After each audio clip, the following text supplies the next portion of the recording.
دنیا کی حقیقت کو ہم سمجھتے ہیں کہ ایک ماں اپنی آنکھوں میں خواب سجائے بیٹھی ہے کہ میرا بیٹا کویت میں ہے، لوٹے گا، ہزاروں نہیں لاکھوں روپے ہوں گے، نیا مکان بنے گا اور میں چین و سکون کی زندگی گزاروں گی۔ ایک بیوی دل میں امیدوں کے چراغ جلائے بیٹھی ہے کہ میرا شوہر پردیس میں ہے، اچھا کام چل رہا ہے، وہ آئے گا، خوشیاں ہی خوشیاں ہوں گی۔ ایک بیٹا غرور اور سینہ تان کر کے کہتا ہے کہ میرا باپ کویت میں ہے، پیسے کما رہا ہے، بھیج رہا ہے، مجھے کسی چیز کی کوئی پرواہ نہیں ہے۔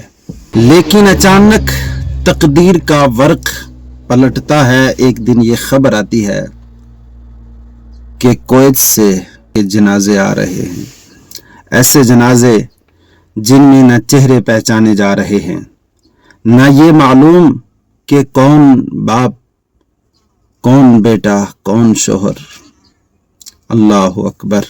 وہ خواب، وہ امیدیں سب مٹی میں مل گئیں۔ وہ محل جو دلوں میں بن رہے تھے قبروں کی شکلوں میں تبدیل ہو گئے۔ یہ دنیا دھوکہ ہے۔ اللہ رب العالمین قرآن مقدس کے اندر ارشاد فرماتا ہے وَمَا الْحَيَاةُ الدُّنْيَا إِلَّا مَتَاعُ الْغُرُورِ، یہ دنیا کی زندگی تو صرف دھوکے کا سامان ہے۔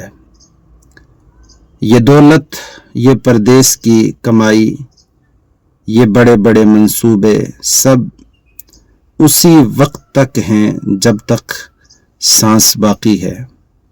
سوچو، جو بیٹا ماں کے لیے راحت بننا تھا وہی ماں کے لیے صبر کا امتحان بن گیا۔ جو شوہر بیوی کی خوشیوں کا سبب تھا وہی اس کی آنکھوں کے آنسو بن گیا، اور جو باپ اولاد کے لیے سہارا تھا وہی ایک بے شناخت لاش بن کر لوٹا۔ حضور نبی کریم صلی اللہ علیہ وسلم کا فرمان ہے لذتوں کو توڑ دینے والی چیز یعنی موت کو کثرت سے یاد کرو۔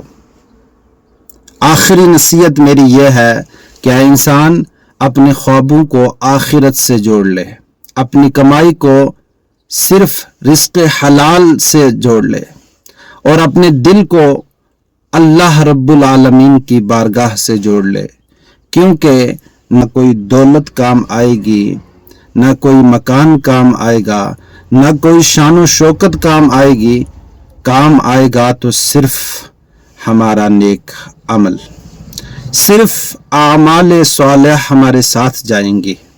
اللہ تعالی ہم سب کو عبرت حاصل کرنے کی توفیق عطا فرمائے اور ہمیں ایمان کی حالت میں موت نصیب فرمائے۔ اچانک رونما ہونے والے حادثات سے اللہ تعالی ہم سب کی پوری امت مسلمہ کی حفاظت فرمائے، آمین ثم آمین یا رب العالمین۔ آخر میں ایک مرتبہ اور دعا گو ہوں کہ جو لوگ بھی بیرونی ممالک کام کاج کے سلسلے میں گئے ہیں اللہ تعالیٰ ان کی حفاظت فرمائے، اور جو حادثات کا شکار ہو کر کے اس دنیا سے چلے گئے اللہ تعالیٰ ان کی بخشش فرمائے، ان کے پسماندگان کو صبر جمیل عطا فرمائے۔